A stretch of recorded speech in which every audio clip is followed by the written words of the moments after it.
On the news tonight, Osbc resumes as Speaker amid Lagos Assembly turmoil. Nigerians urge Finance Minister to fast-track whistleblower law. Dangote refinery crashes petrol price again. And from the foreign scene, 50 die in DR Congo's mysterious disease. Good evening and welcome to Media Report. I am Kayode Adebayo. The leadership crisis rocking the Lagos State House of Assembly took a new turn as ousted Speaker Mudashiru Obasa forcefully resumed office despite his removal last month. Reports say the Assembly was thrown into disarray by Obasa's unexpected return as he was reportedly escorted by heavily armed security personnel, creating a tense atmosphere, especially as the current Speaker, Mojisola Meranda, was not present. Despite the Assembly being on an indefinite recess, reports indicate that Obasa forcefully opened the doors to the Speaker's office. He declared his resumption as the Parliament's leader, stating that he remained the Speaker of the Assembly. The development follows the controversial withdrawal of security details assigned to Speaker Meranda, as ordered by the Inspector General of Police, while an aide to Meranda confirmed the withdrawal of police and DSS operatives, leaving her exposed to threats amid the ongoing speakership crisis. The aide appealed to Governor Babajide Sanwo-Olu to intervene and prevent a potential breakdown of law and order. The ongoing crisis originated from the January 13th removal of Obasa, who was ousted by 32 out of 40 Assembly members, citing poor leadership style, perpetual lateness to legislative sessions and plenary, high-handedness and disregard for colleague lawmakers and the executive, among other allegations. Meanwhile, members of the Lagos State House of Assembly have rejected Mudashiru Obasa as the Speaker of the Parliament. Speaking with journalists at the Assembly complex, the lawmakers refuted Obasa's claim that he remains the Speaker. The 36 lawmakers reaffirmed their support for the current Speaker, Mojisola Meranda, insisting that she is the Speaker of the Assembly. One of the lawmakers and the chairman of the House Committee on Information Security and Strategy, Stephen Ogudipe, stated that they remain committed to ensuring that Obasa's removal stands. He maintained that Obasa was not elected as Speaker by his constituency, and the Assembly endured his master-slave leadership for nearly a decade, and they are not ready to back down. In the meantime, fresh facts have shown that the security details of the Lagos State House of Assembly Speaker, Mojisola Meranda, were withdrawn due to a lack of valid approval. Sources told newsmen that the withdrawal of Miranda's security details had nothing to do with the political tussle in the State House of Assembly, as the police have maintained neutrality throughout. According to the sources, Meranda was not the only one affected, as several VIPs in Lagos who had enjoyed security protection over the years without the police approval had the operatives withdrawn. It was gathered that the new Commissioner of Police, Olorunda Regimon, as part of his efforts to instill professionalism and due process, sent a directive that all policemen operatives of the command on VIP protection duties without due approval should be withdrawn immediately. At the time of this report, the police command had yet to speak on the issue, and the Commissioner of Police and the Public Relations Officer had yet to be reached. Deputy Speaker of Osun State House of Assembly, Honorable Akinyode Oyewusi, has reiterated his representation commitment to ensuring that people of his constituency benefit from the dividends of democracy. Honorable Oyewusi gave the commitment while distributing items to cushion the effect of the current hardship on the people, with the gesture extended to orphanage home in Ipetumodu in Ife North local government area. Parliamentary reporter Oluwatosin Oladokun has the details. Osun State House of Assembly Deputy Speaker, Right Honorable Akinyode Oyewusi, celebrated his birthday in a unique and heartwarming way. Instead of just dining and whining, he chose to spend the day with the aged, orphans, and nursing mothers in Ife North State constituency. He visited an orphanage home, donating essential items like food, cash gift at Primary Healthcare Center, Moro. According to his wife, Mrs. Fatima Oyewusi, the Deputy Speaker's motive was to put smiles on people's faces, going beyond usual celebration. We should endeavor to try to be giving back to the society. Our aged around us, we should take care of them. The orphanage, we should also check on the orphans. We should give back to them, take care of them. People with special needs. The Deputy Speaker reiterated his representation, determination and commitment towards promoting the standard of living of his constituents. He also used the occasion to call on the people of Ife North State constituency not to relent in supporting the administration of Governor Ademola Adeleke. In his remarks, the chairman, Ife North Local Government Area, Prince Michael Akande, heard that Osun State House Assembly Deputy Speaker, Right Honorable Akinyode Oyewusi, is the worthy representative, thereby praising Oyewusi's efforts, highlighting his commitment to the welfare of his constituents. High points of the occasion were donation of edibles, healing materials to Ipetumudu Orphanage Home, baby wears to Northern Mother at Primary Health Care Center, Moro, and presentation of cash gifts to aged people in Ife North local government.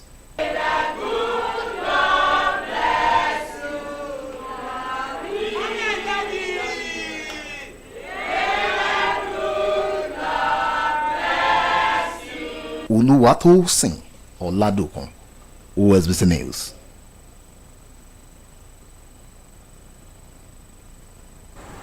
The African Center for Media and Information Literacy has expressed concern over the prolonged delay in passing Nigeria's whistleblower protection bill into law, urging the Minister of Finance, Olawale Edun, to expedite action. In a letter to the Minister, AfricMail's coordinator, Dr. Chido Onuma, emphasized that a legal framework to safeguard whistleblowers is long overdue, stressing its crucial role in promoting transparency, accountability, and good governance. The whistleblowing policy introduced in 2016 by the Federal Ministry of Finance was designed to encourage citizens to report fraud, bribery, and looted government funds. However, its effectiveness has waned over the years, prompting the federal government to approve a new whistleblower draft bill in December 2022.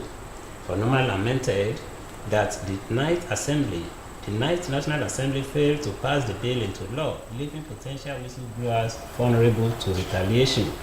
Onuma recalled that during a whistleblowing sensitization workshop hosted by the Finance Ministry last August, the minister reiterated the importance of a whistleblower protection law.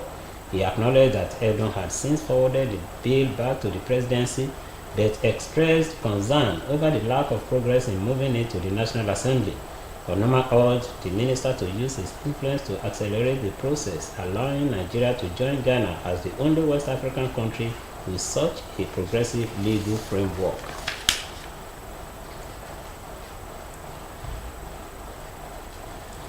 The Federal Competition and Consumer Protection Commission has directed MultiChoice Nigeria, the operator of DSTV and GoTV, to maintain its current subscription prices pending the conclusion of an ongoing investigation into the company's proposed tariff adjustment.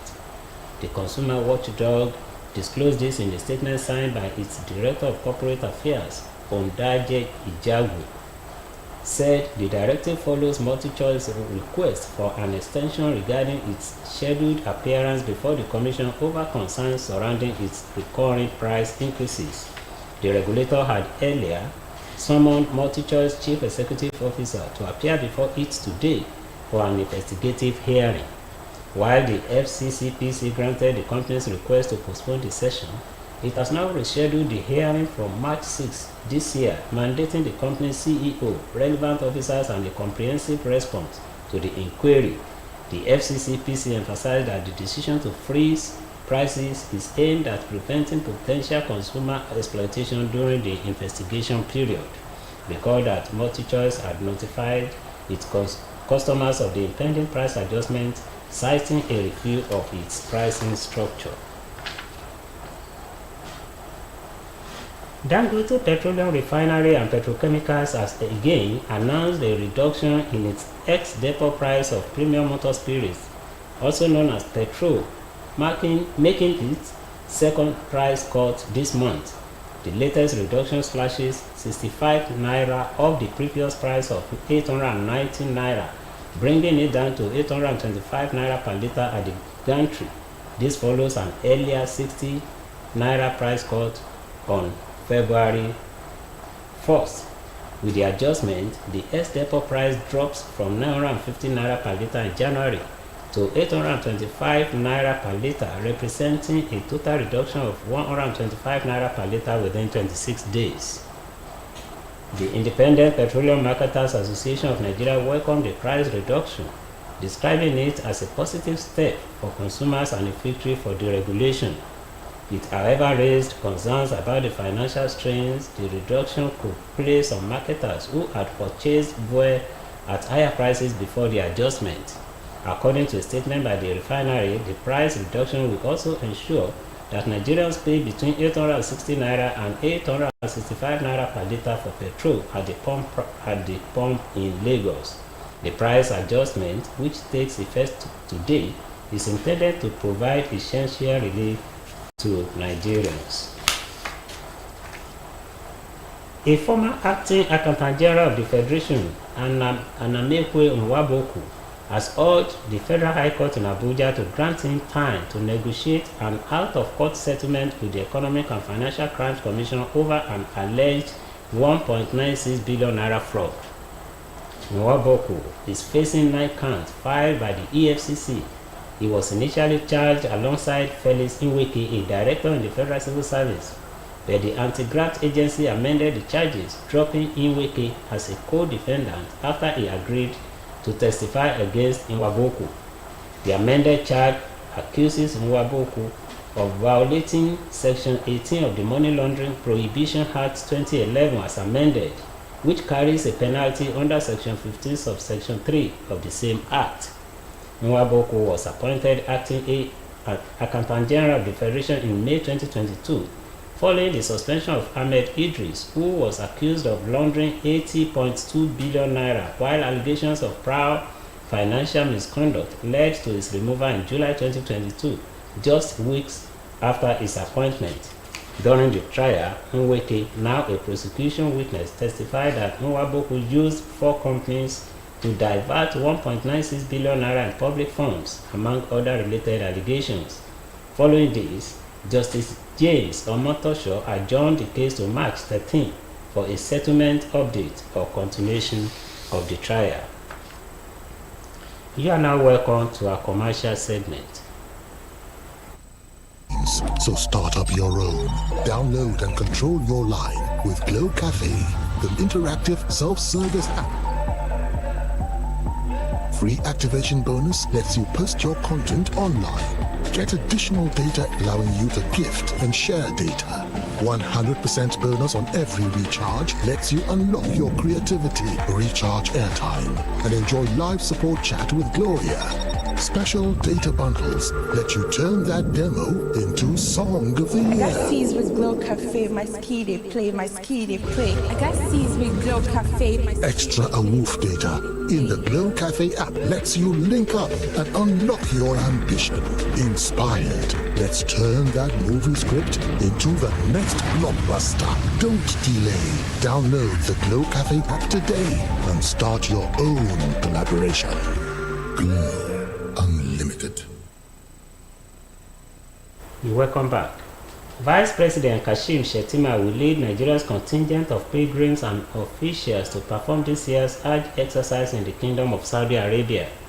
The chairman, CEO of the National Hajj Commission of Nigeria, Professor Abdullahi Saleh Usman, revealed this while participating on a radio program in Kaduna. According to Usman, the Vice President will lead the contingent to perform the spiritual exercise as a Muslim and supervise Nigeria's participation in the religious rite to assess how it is being handled by those responsible for its execution. The chairman says Shettima prefers to be personally involved in and supervise situations rather than relying on third-party information, as it could help guard against misinformation relating to situations that have given Hajj operations in Nigeria negative narratives every year. He stated that the Commission has made provisions for over 70,000 pilgrims out of the 95,000 slots allocated to Nigeria for this year's exercise by Saudi Arabia. While expressing delight that the Commission has succeeded in curbing the annual astronomical rise in the cost of Hajj, Usman said that despite this, more reliefs were still being expected for intended pilgrims regarding some charges and taxes payable to certain government agencies. He noted that although the deadline for intended pilgrims to pay their fare this year had lapsed, payments were still being accepted but declined to specify a final date for payment. The Sultan of Sokoto and President General Jamaatul Nasir Islam Muhammad Saad Abubakar has appealed to traders to reduce the prices of goods during the Ramadan. The Sultan made the appeal in a statement issued by the Secretary General Professor Khalid Aliu in Kaduna. He also called on Muslims in the country to embody the values of charity and compassion, emphasizing the importance of generosity, kindness, and selflessness during the holy month. The Sultan appealed to the federal and state governments, corporate bodies, philanthropists, entrepreneurs, and wealthy individuals to assist in making life easier for citizens during the fast. While encouraging Muslims to pray fervently for themselves, their families, and the stability and prosperity of the country, he urged those involved in crimes such as armed banditry and insurgency to fear Allah and desist from violence. The Sultan further emphasized the need for qualified scholars to conduct Quranic exercise and commentary, warning against the proliferation of unqualified scholars, saying the period should serve as a reminder of the importance of compassion, kindness, and generosity. You are welcome to our sports segment.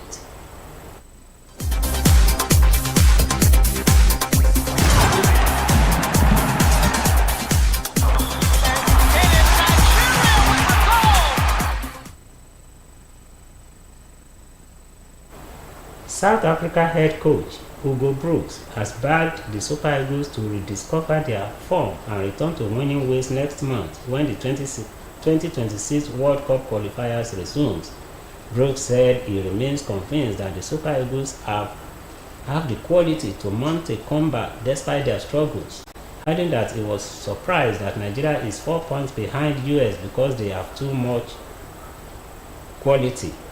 The three-time African champions have endured a disappointing start to their campaign, failing to secure a victory in their first 4 matches. The Eagles managed draws against Lesotho, Zimbabwe, and South Africa before suffering a shock 2-1 defeat to Benin Republic. That poor run has left them with just 3 points, trailing group leaders South Africa, Rwanda, and Benin by 4 points. With only the top team earning automatic qualification, Nigeria finds itself in a precarious position, sitting second from bottom in the 6-team group, and to revive their chances, they must start winning immediately. And coming from the foreign scene, at least 53 people have lost their lives to a mysterious viral disease that emerged in parts of Western Democratic Republic of Congo. According to the World Health Organization, health workers are concerned about the short period between the onset of what appear to be symptoms of a hemorrhagic fever and death within just 48 hours, prompting fears that there could be a high number of deaths if the outbreak continues. The WHO said the viral epidemic is the latest to hit the East African region in the past year, following outbreaks of Marburg and Mpox diseases among others. According to the World Health Agency, the DRC in particular is susceptible to epidemics due to its tropical climate in which pathogens thrive, as well as its dense forests which expose people to wildlife likely to carry diseases. Many viral diseases in the country and elsewhere have also been linked to consumption of the meat of wild animals. The virus was first detected last month in a remote village called Boloko in DRC's Ikweta province, as occurred in 3 children who had eaten a dead bat. All 3 of the children aged under 5 years old died within 48 hours of presenting symptoms including fever, chills, and headaches between January 10 and 13th. 4 more deaths were recorded in the same village among children between the ages of 5 and 18, all with similar symptoms late last month. And with that news from the foreign scene, we come to the end of our major report on OSBC TV tonight. The bulletin was edited by Olubomi Ajiboye Agbola. I am Kayode Adebayo. Thanks for watching and good night.